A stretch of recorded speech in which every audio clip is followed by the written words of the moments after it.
Welcome back to another edition. I'm your host, Jared Mumford Cattle Service. Today we're going to talk to you about vaccinations, needle sizes, syringes, and what beef quality assurance means and what it does. But before we do that, I'd like for y'all to spin around real quick and take a good look at that Canadian goose that we have over here as a visitor on our farm, on our operation, right over there. For the last about 3 or 4 years, we have had a couple of pair of Canadian geese that stayed here all winter long. So here we are rolling into April. So I expect them to be having a Nest? Thank you. I was thinking nest. I was thinking a flock or a herd.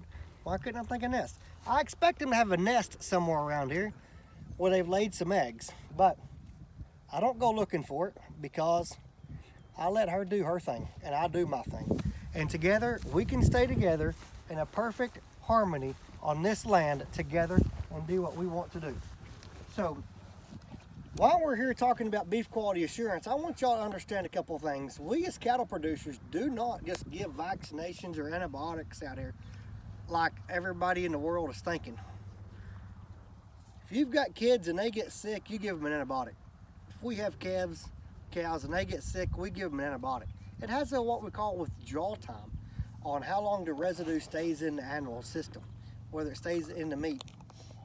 All that's on the label. Just so you know, if that animal comes back that there is an antibiotic in that animal, we have to buy that animal back. It's not allowed to go to food consumption. They test every carcass every time to make for certain it doesn't have any antibiotic residual. So when y'all are seeing the product on the grocery store shelf that says antibiotic free, of course it is. Why? Because we're not wanting to buy that animal back. So quit paying high prices for a gimmick in marketing. So beef quality assurance means that we need to give all of our vaccinations and all of our antibiotics in the neck, because all that neck is ground. We don't use that meat for anything but ground meat. We don't want to put an abscess in your steak by giving it in the rump or in the loin. So we're going to put all of our injections in the neck. Today I have with me what I'm going to commonly use in my operation.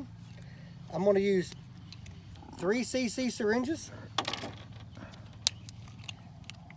I'm going to use 6 cc syringes. Now, I called them cc syringes. Cc and milliliter is the exact same thing, as a cubic centimeter and a milliliter is the exact same volume. One of them is considered a solid measurement, while the other one's a liquid measurement, but it's the same measurement. So I use these. This right here will take care of most of your vaccinations are either 2 cc's or 5 cc's. Your antibiotics is always by weight. So we as a cattle producer, we need to always make for certain that we have a set of scales. Most cattle producers do. If you don't, I wish they all would. And I tell them all the time they need to have a set of scales.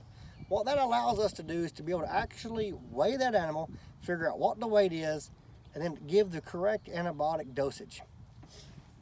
I also have with me 2 different needles. How are needles measured? Needles are measured 2 ways.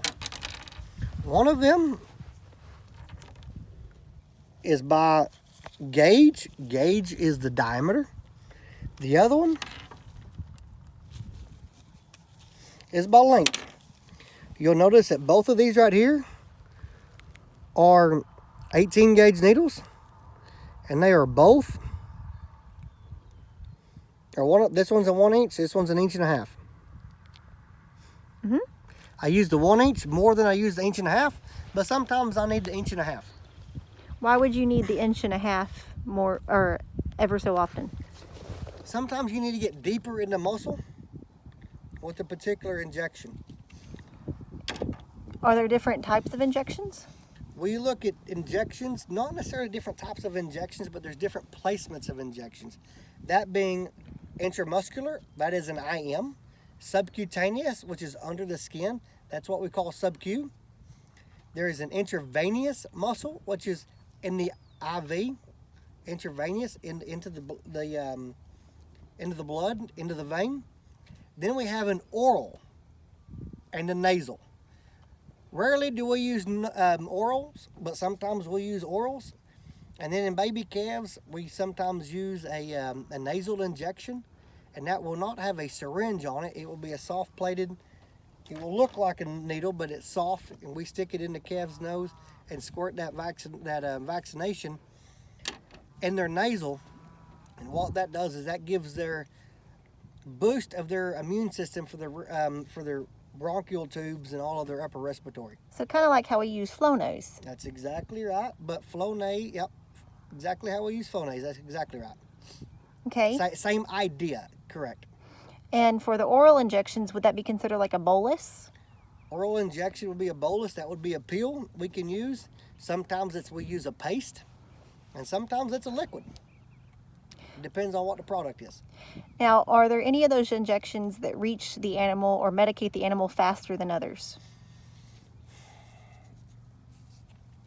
In the muscle typically gets to the, IV is the quickest way in. Oral would be probably close to that, but then you have to remember that oral, it also has to be pulled into the blood.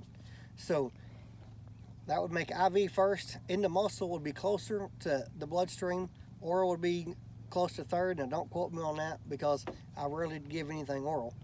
But if you take oral out of the equation, it would be IV would be the first quickest way in, followed by in the muscle, and then sub-Q would be the last. So it all depends on how fast you want it in.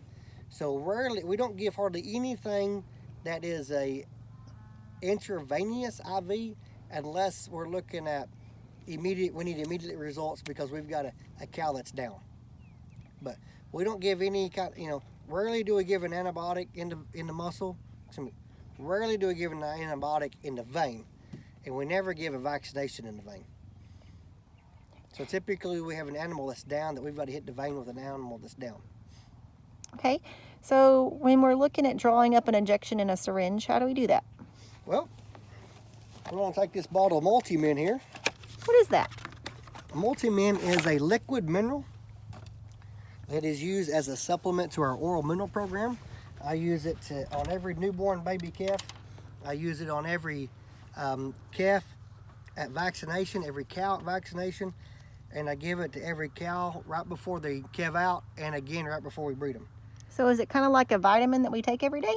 In kind of a roundabout way, yes. But what you do is you draw back on it like so. Thump it and make sure you don't have any air in it and measure out what you want. Why don't we want air in it? Because you don't want to give air as an injection. We're not injecting with air, so you don't need to be injecting with air. And just like that, that's what you use. And you're done. Probably need to see that one more time close up and a little slower. No. Okay, you ready? So, I've heard... Jill, if you're watching this, Dee Dee, if you're watching this, Heath, if you're watching this, remember right here what we're doing. Using your product as a demonstration, and I can't put it back in the bottle. See that air bubble? See that air bubble? Mm-hmm. We need to make sure that air bubble goes back in. There you go. Now Right. there will be a 4 milliliter dose, like so. So You never want to put a dirty needle back in that bottle. You always want to use a clean needle every time. Why is that? Well, cross-contamination. You don't want to pick your friend's nose, and you don't want your friend to pick your nose. Cross-contamination. It's a pretty good second grade analogy. Very true. All right, so back to the air bubble thing. Can an air bubble kill you if it gets in the muscle? No, but it really is irritating. What about if it gets in the vein? I know that can kill you. Can you elaborate? Nope. You can watch a movie. There's a couple movies on that. You can go watch that on a movie. Don't ever inject with air. Air is never a good thing to inject with. So you don't ever want to put air in the muscle. You don't ever want to put air in the vein. Those are the two places you never want to put air in. If you get air under the skin, it's not good, but you're not going to kill the animal. It absorbs in the, It'll absorbs absorb, over yeah. time. That's right. All right. Well, thank you very much for your demonstration. You're welcome. Remember, on your beef quality assurance, all of your injections go in the neck. If you have any questions, pick up the phone, give me a call.